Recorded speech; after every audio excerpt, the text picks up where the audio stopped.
Hey there, I'm Mike Dunn with Gaming Trend, and I'm here with Kurt from Smirk Dagger Games, and he's going to show us Tesseract. Now, we've had a look at this before at some of the other cons, but this is imminent, right? Oh yes, it is basically arriving at the warehouse in just a couple weeks now, and so probably by end of September it should be in store. Awesome. So yeah, let's get a fresh look at the final realized version of Tesseract. Right, exactly. So obviously, right here is what everyone kind of gets drawn to right away. It's this cube of 64 dice that represents the Tesseract, this fourth dimensional object that is threatening to tear a hole in time and space and take us with it, right?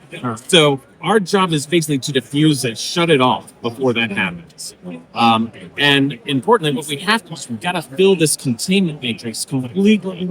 As cool as spacing as those look, it's really just numbers 1 through 6. So we need 1 through 6 in 4 colors. That's how we win the game. Okay. Before, That would be like, these would be right here. that's right, yeah. Okay. And so what we don't want to have happen is to have all the cubes leave the Tesseract. That's game over. Or if we have 7 breaches, that's another way to lose. All right, now, you've got 3 actions on your turn, and one of the most important things you're going to be doing is trying to contain cubes. Now, one of those actions, again, is you can take a cube off of the Tesseract. That's one action. You can place it in your lab. You can take a cube and you can adjust it. If this was a 4, I can go up or down 1 value. So I can make this a 5 or I could make it a 3.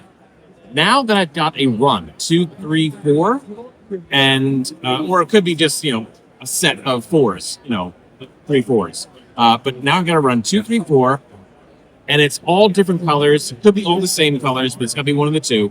Now I can contain any one of these cubes. So let's do the 4. Oh, okay. So that's where you want the cubes to end That's up. where we want to end up. And so we're 1 step closer to winning. Now, we always check the primary. This is the Tesseract trying to blow itself up. And we want to keep this clear of cubes. If we lock in a cube over here that matches color and number, it blows it up and keeps that area clear. Because at the end of my turn, I'm going to have the Tesseract prime itself. We look for the lowest die in height. And then if there's a tie, lowest value, roll it and prime it. And so if we ever have 3 of a given value, that's what's going to cause the breach. Got it. So we have to manage this area just as tightly as our labs and the containment. This is an amazing game in that it is one of the most collaborative co-ops I have ever seen. Yeah, no, this looks cool. Well, first of all, I finally noticed that you actually have the number of pips for the. That's correct. On Yeah, the dice. yeah, they look they cool. just have little lines. Yeah. But yeah, it's kind of like a cooperative, like race against the clock, kind of not the clock, but the destruction of space time. Correct. Yeah, it does not. It's not a time game, and it Right. doesn't feel like you're up against a clock necessarily as you're playing. But you do have the pressure of needing to conserve cubes and making sure you're managing the risk of what's developing as it's trying to prime itself to blow up.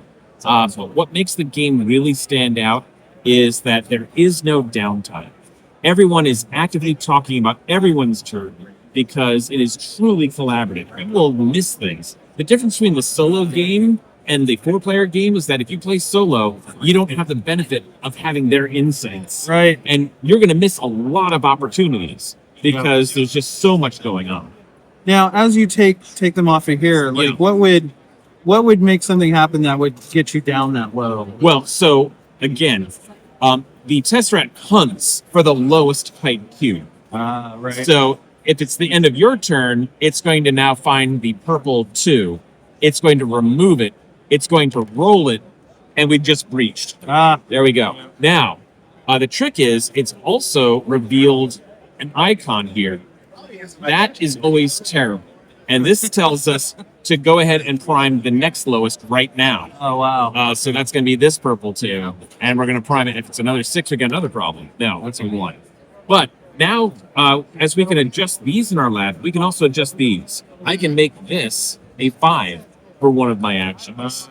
If I adjust the 1, I can actually make it a 0 and blow it up and remove it. So There are ways to deal with that, but you have to really focus on it. Wild. So this is coming out in 2 weeks.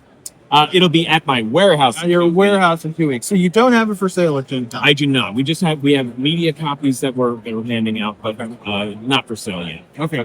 Are you taking pre-orders here or anything like that? We do, yes. We are taking pre-orders, and we've got. Just go on smirkdagger.com and you'll see it listed for pre-order. Awesome. Well, this looks great, Kurt. Can't wait to get my hands on it and dig in. You bet. Awesome. Thanks a lot.